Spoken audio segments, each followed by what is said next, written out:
سورۃ الکہف کی فضیلت میں وہ مسلم شریف کی حدیث بھی ہے نا کہ وہ ایک صحابی رات کے وقت سورۃ الکہف کی تلاوت کر رہے تھے تو ان کا گھوڑا بدک گیا، بادل اتنا قریب آیا آسمان کا کہ لگتا ہے کہ اب وہ گھوڑے پہ گرنے لگا تو گھوڑا بدک گیا، تو صبح نبی علیہ السلام کو آپ فرمایا وہ فرشتے تھے تمہاری تلاوت سننے کے لیے آئے تھے، وہ بادل یہ والا نہیں تھا۔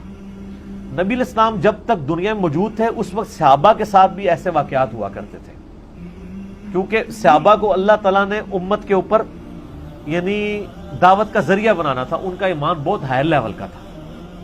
اسی تو دیکھیں تھوڑے سے لوگ جاتے تھے تو الٹ کے رکھ دیتے تھے ہر چیز، ان کو تو کچھ شک ہی نہیں ہوتا تھا۔ سر جن اصحاب نے نبی علیہ السلام کے مبارک انگلیوں سے پانی کے چشمے جاری ہوتے ہوئے دیکھے، ان کے ایمان کا لیول کو کر سکتا ہے؟ ان کو کبھی اللہ اور اس کے رسول کے بارے میں وسوسہ بھی نہیں آئے گا۔ صحیح بخاری مسلم میں موجود ہے کہ 1500 صحابہ نے پانی پیا صلح حدیبیہ کے موقع پہ، جانوروں کو پلایا اور سٹور کر لیا، اور جابر بن عبداللہ کہتے ہیں ہم 1,00,000 بھی ہوتے نا تو حضور کی جو انگلیوں سے پانی نکلا تھا وہ زیادہ تھا۔ صحیح بخاری میں حدیث ہے، عبداللہ ابن مسعود کہتے ہیں ہم نبی علیہ السلام کے ساتھ کئی بار کھانا کھاتے تھے تو ہم کھانے کے لقموں میں سے تسبیح کی آواز سنتے تھے۔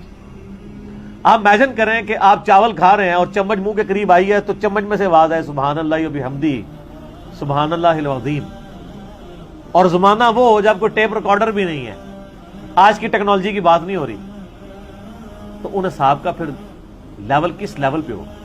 اس لیے تو آپ دیکھیں نا جب مسلمان جاتے تھے نا کسی سے ٹکرانے کے لیے تو وہ کہتے تھے کہ ہم وہ قوم لے کے آئے ہیں کہ جتنا تم شراب سے اور دنیا سے محبت کرتے ہو اس سے زیادہ ان کو اپنی موت سے محبت ہے۔ آپ امیجن کریں کہ لوگوں نے،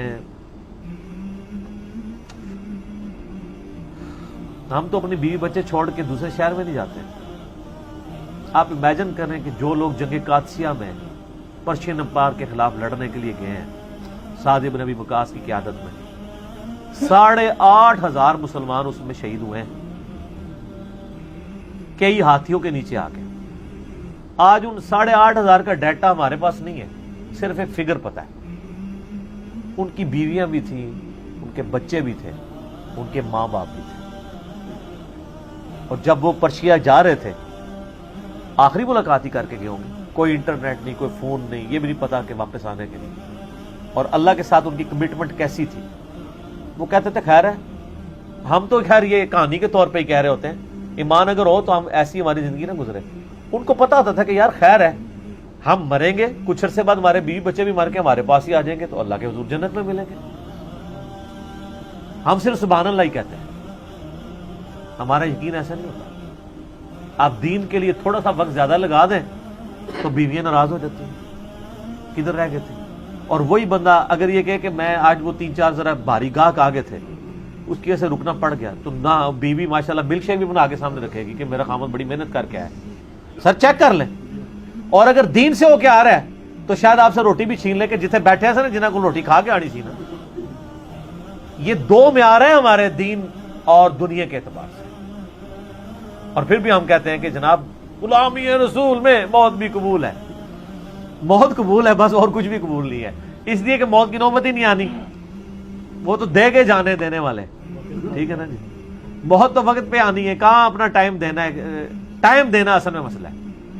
تو یہ یعنی ان لوگوں کی کمٹمنٹ تھی، اس وقت ایسے ایکسپیرینسز ہو جایا کرتے تھے۔ تو سورۃ الکہف جمعے والے دن پڑھیں، فضیلت ہے۔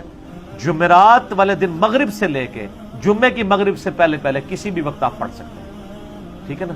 یہ جو بھی وظائف ہوتے ہیں نا اسلام میں، جب دن کی بات ہو رہی ہوتی ہے نا تو دن سے مراد وہ پورے 24 گھنٹے ہوتے ہیں۔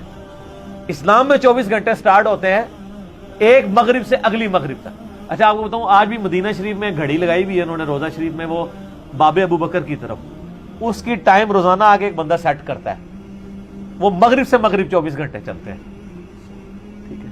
ظاہر روزانہ سیٹ ہی کرنی پڑے گی نا اس اعتبار سے۔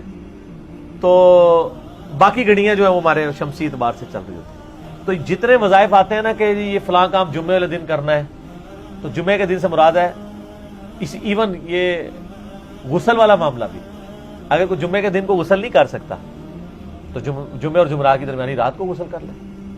اصل میں یہ کہ ہفتے میں ایک دن، مسلم شریف کی حدیث ہے کہ ہر مسلمان پہ، ہر مسلم پہ ہفتے میں ایک دن غسل کرنا واجب ہے جس میں وہ اپنے جسم کا میل دور کریں.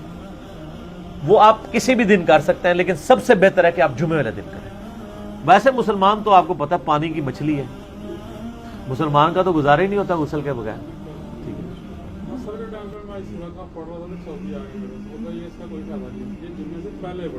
نہیں وہ تو آپ کلیئر ہو گیا نا. سعودیہ والوں کو تو سعودیہ والے اب خود یہاں ای میل کر کے دین سیکھ رہے ہوتے ہیں. صحیح بات، میں آپ کو صحیح بتا رہا ہوں.